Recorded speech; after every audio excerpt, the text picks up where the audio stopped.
Alright, so here we go, guys. Got the last of the stuff in there. So these last little bits were all these clutches and discs and all that, frictions and discs and well, frictions and rings. And so have that in there. As you can see, it's all, I mean, that's pretty much it. And so what I did different, you know, obviously we're not putting in the old AODE band because it's warm. So that was pretty much the only part that really had to be replaced here. I kind of feel bad that I bought all this stuff. But the one thing that does come in the kit is a new gasket here. So this gasket will have to be replaced. And then before I put everything back, these books always tell you to check the tolerances and such like that. So, you know, they have all the measurements and whatnot here. But literally that's it. You know, you're all set to go. And then your pump, you pretty much take this is the end that goes in there, and you slide it in over top of this, and you bolt it in. Now, I'm not going to do that just yet. There's one other thing I want to check up on other than that overdrive band, and that's the servo. So the overdrive has a, oh, you know, I kind of want to, they're in there. Looking like along there, you really can't, let's see if we can get this little shine on there. So you'll see something shiny right there. That's that little thing, that teeny little thing at the tip of my finger there.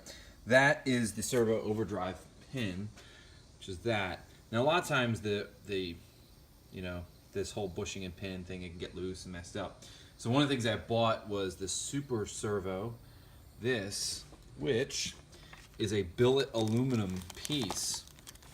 Now if I truly did lose overdrive, and let's just say the usual gasket for this servo pin wore out, this is an upgraded feature. And like I said, the only thing I'm missing from this is overdrive. Some of the other stuff is just, you know, I guess the usual things with transmission. So that's another thing I'm going to address, but you have to take the pan off to look at that. So, but the nice thing is when you go to put the servo pin back in, that's the thing, when you take the servo pin out, it releases the overdrive band. And you kind of don't want to do that because, well, putting it back, you need to be able to look in here, so that's why I don't want to put anything back yet. So I'm going to check on the servo pin, and then once the pin's in place, I can visually see it's, you know, made contact in here, which means I can seal this up, and I don't have to, you know, reach in there and mess with anything. So I'm going to do that. All right, so here we are. This is the underside of the transmission, effectively where your brains are. I mean, that's the valve body, so that's the real brains. But then you have your three main servos here. This is your overdrive. I think this is your low reserve, reverse, and high. I forget how that all goes. But this is the one I'm most concerned with, is your overdrive. So a number of things that can go wrong with this that I've, you know, found through, you know, researching. If you lose your overdrive, this C-clip that holds in this servo, basically like a big plunger, can break, and this won't seat anymore. This ring around the outside, this rubber ring, can kind of get old and nasty. But I'm not taking any chances, so I actually bought Sonex. They make an upgraded piston that has an extra rubber seal on there, so you don't get any blow-by that could potentially weaken the effectiveness of the servo. And then there's this one, let's see, by Shift Technology, which is a billet aluminum plunger.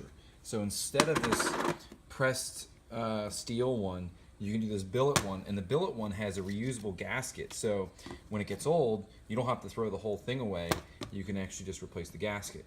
So I'm doing double duty, and I'm combining two different upgrades together just to make this a really solid working AODE unit. And yeah, now it's already, this transmission already has a Transgo shift kit. Matter of fact, real telltale sign if you take one down, you want to know, is this little piece right here has Transgo printed on it. There we go.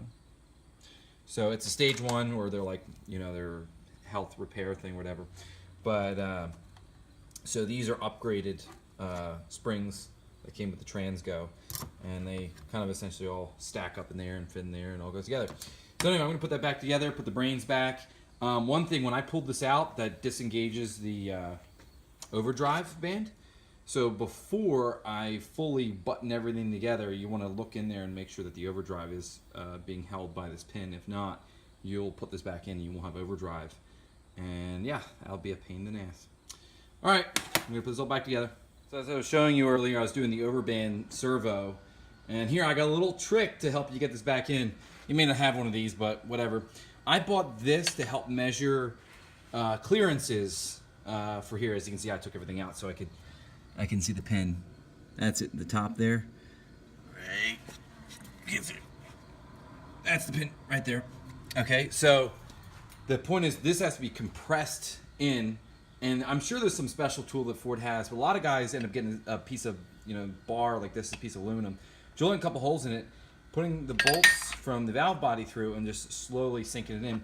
But here I just kind of made my own thing up. So I've got, this bar here, one of the bolts that holds the valve body on. I took a, there we go, socket like that, and all I did was grabbing this up here, I could push it in, and then what I did is, because I need both hands for putting the snap ring in, I took a clamp and I compressed it up here with the clamp, and I put in there just enough where I could, just using actually a regular set of pliers, I could put the snap ring in there.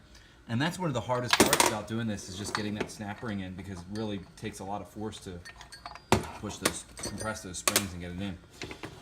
So anyway, that's a little trick for you guys that I'd seen other people do it, like I don't have one of the things they were using for theirs, but there's how I did it.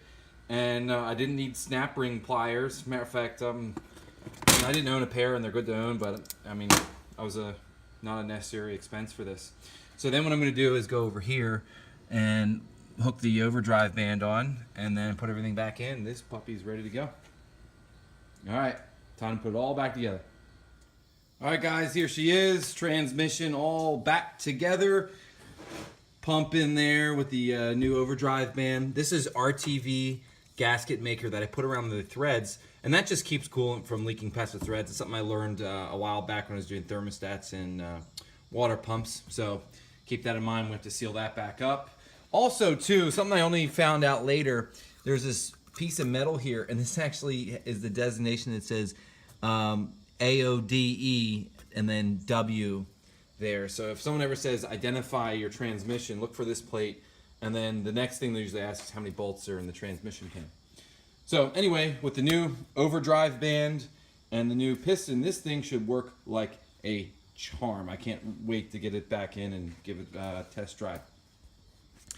So guys, I mean, something happens with your transmission, please give it a try. Remember, this video was not teaching you how to take one of these apart and go through it piece by piece. This is literally just, just looking at it and seeing, like, is this something I can do? I think you guys can do it. If you've been doing a lot of the stuff that I've had in my videos, I think you have no problem. I would say the only thing I don't have videos yet, and it's just because I haven't had to do it with this truck yet, is like a water pump and like a timing chain or timing belt or something like that. If you can do those two as well, you'll have no problem with this. Because I mean, those things are also very step and detail oriented. But if you can do steps and detail, you can do a transmission. No voodoo, no magic, no proprietary information. You can do it. So anyway, guys, that's for me. Hit the subscribe icon over here, my cool, awesome icon. You know how much I love that. And be sure to check out some of my other videos over here. There's a lot of cool stuff on there. And besides, if you want to try this out, better try one of these others out and see if you've got the knack for wrenching. If you do, try rebuilding your own transmission. So anyway, Steve from the Minimasters. Thanks for watching.